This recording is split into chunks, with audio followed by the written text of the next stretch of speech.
जय हिंद फ्रेंड्स। गुरु भगवान के चरणों में सादर प्रणाम, सादर वंदन।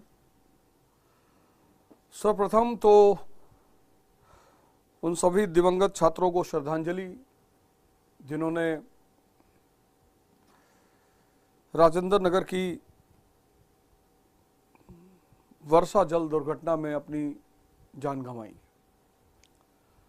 भगवान उनके परिवार को इस दुख को सहन करने की शक्ति दे। अब सवाल ये नहीं है कि ऐसी घटनाएं कैसे घटती हैं, सवाल ये है कि क्यों घटती हैं। सूरत में 22 बच्चे जल के मरे 19 मई 2019 को, 24 मई 2019 को। फिर मुखर्जी नगर में आग लगी, बच्चे कूदे बिल्डिंगों के ऊपर से, सबने देखा, पूरे देश ने देखा। कोई धरना करने नहीं गया, कोई प्रदर्शन करने नहीं गया, सबने देखा। बच्चे कूदते रहे, लाइव वीडियो चलती रही, सबने देखा।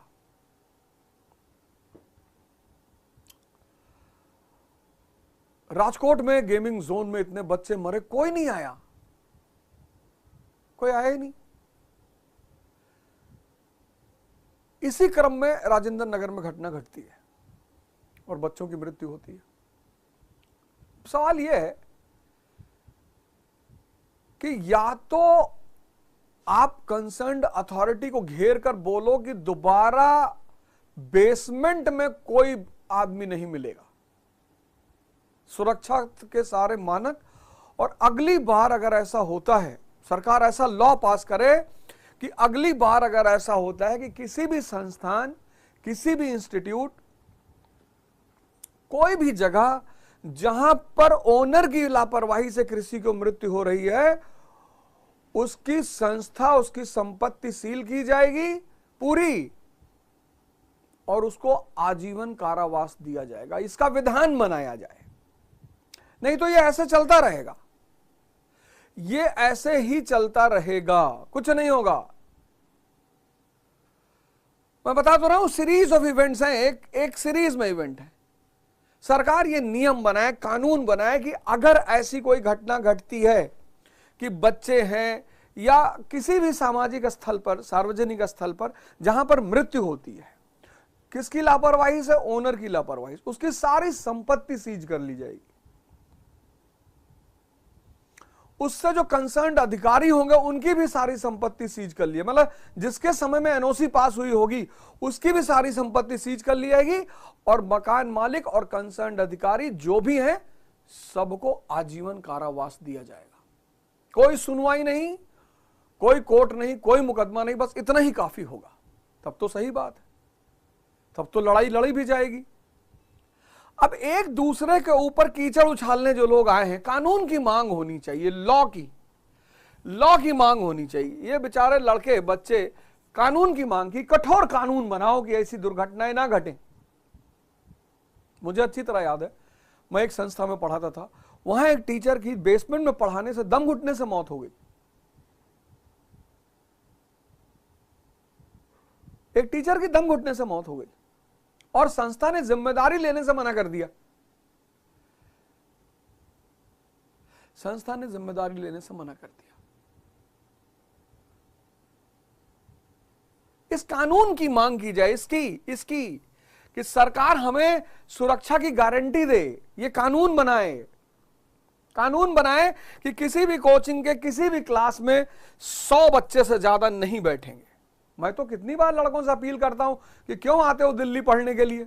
अब सब कुछ ऑनलाइन हो गया है, एक से एक बेहतरीन टीचर हो गए हैं, एक से एक शानदार टीचर ऑनलाइन पढ़ा रहे हैं और 10-10, 15-15, 20-20 हजार में पढ़ा रहे हैं। फिर क्यों आ रहे हो?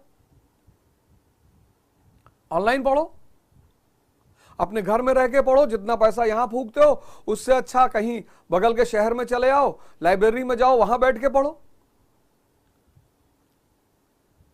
बड़े हो, 21-21 साल उम्र है, सुरक्षा के साथ अगर साधन नहीं, अगर तुमको वहां जाकर लगता है, मुझे आज भी अच्छी तरह याद है, एक बार एक लड़का बेसमेंट की क्लास में, मैं क्लास ले रहा था, वहां शुरुआत हुई थी क्लास, उसने कहा सर यहां तो एक ही दरवाजा है निकलने का, दूसरा है ही नहीं, मैं यहां क्लास नहीं करूंगा। कुछ जागरूकता नागरिकों की भी होती है।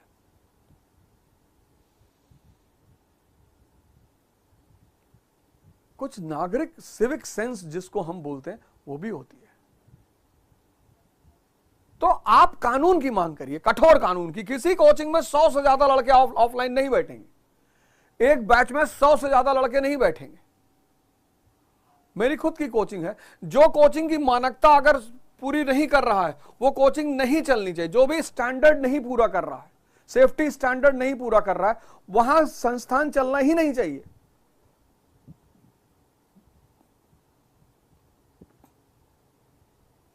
क्यों चलेगा? लेकिन फिर क्या होगा? मुखर्जी नगर की घटना घटी, लाइव वीडियो चल रही थी, कूद रहे थे लड़के, एक किसी लड़की की रीढ़ की हड्डी टूट गई थी, हॉस्पिटल में भर्ती थी, उसका मुझे फोन आया था कि लेकिन होगा क्या प्रोटेस्ट करने से कि मेयर इस्तीफा दो? इससे बच्चों का भविष्य में क्या भला होगा? इस मांग से क्या भला होगा?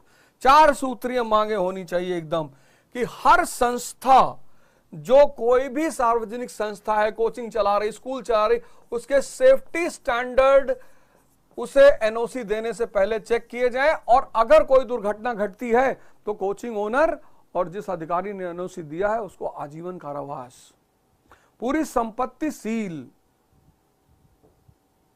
मेयर के इस्तीफे से क्या होगा? ये राजनीतिकरण जो हो रहा है राजेंद्र नगर में, उसके इस्तीफे से क्या मिलेगा बच्चों को?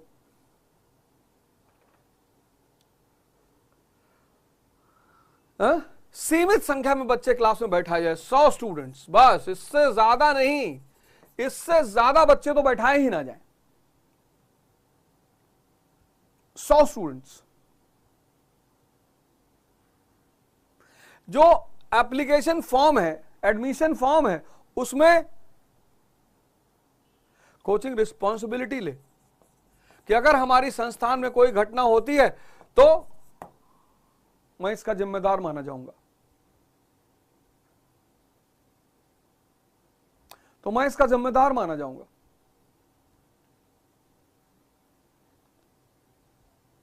डिक्लेरेशन फॉर्म में डिक्लेरेशन होना चाहिए कोचिंग जो चला रहे हैं उनके द्वारा। और चौथी बात,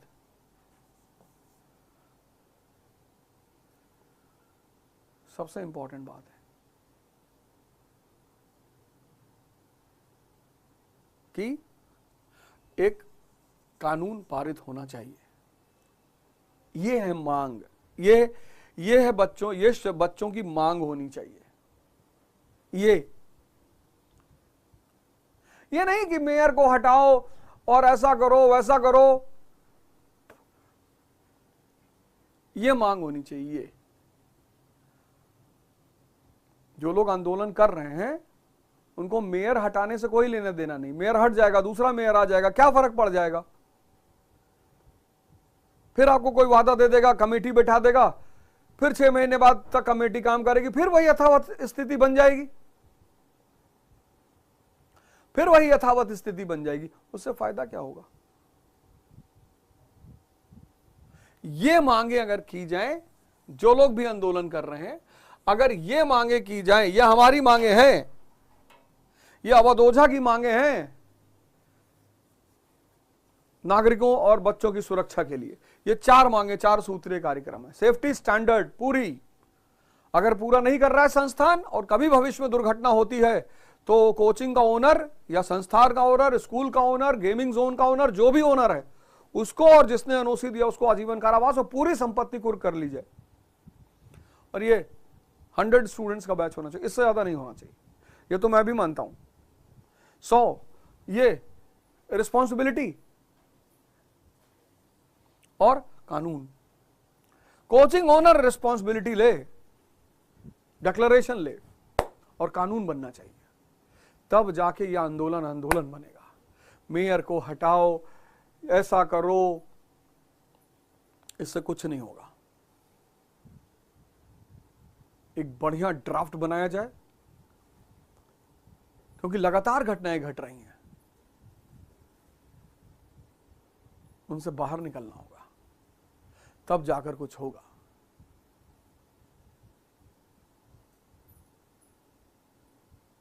बहुत दुखद घटना है, बहुत। बहुत दुखद है और चूंकि लगातार घटती है। मैं तो राजकोट वाले इंसिडेंट पर जब बच्चे मरे, मैं 2 दिन कुछ कर ही नहीं पाया। मैं बस सोचता था कि यार बताओ कैसे वो छोटे छोटे बच्चे आग के घेरे में आ गए होंगे और क्या अंतिम, मतलब क्या बीती। हो तो खेलने गए थे, उनका क्या दोष था? वो तो खेलने गए थे, उनका क्या दोष था? तो सभी छात्रों से मेरा हाथ जोड़कर निवेदन है कि उचित मांग करें, उचित मांग करें। इसका राजनीतिकरण ना होने दें, किसी राजनीतिक संस्थाओं का शिकार ना हो।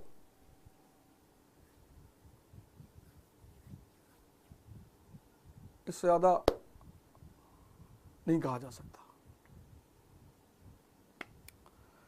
दुख और संवेदना की इस घड़ी में सिर्फ संवेदना व्यक्त की जा सकती है।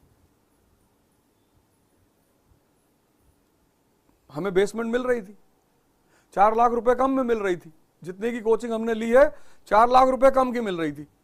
वहीं उसी बिल्डिंग में नीचे बेसमेंट अभी तक खाली है। हमने नहीं लिया। हमने कहा ना, मैं रहा हूं ना बेसमेंट में, मैं देखा हूं, मुझे पता है बेसमेंट की क्या स्थिति होती है। अगर इन मुद्दों पर बात नहीं रखी गई, आंदोलन नहीं किया गया, मांग नहीं रखी गई, कुछ नहीं होगा। फिर 6 महीने बाद सब यथावत आप यहीं चलते हुए देखना, सब यथावत फिर यहीं चलते हुए आप आके 6 महीने बाद देखना। ये जितने छात्र तुम आंदोलन कर रहे हो, ये सब आके देखना 6 महीने बाद सब ऐसे हुए चलता हुआ तुम्हें मिलेगा, कुछ भी नहीं बदलेगा।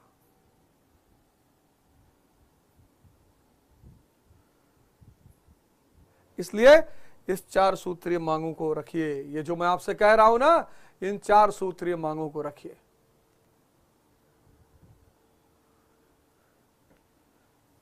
जय हिंद, जय भारत।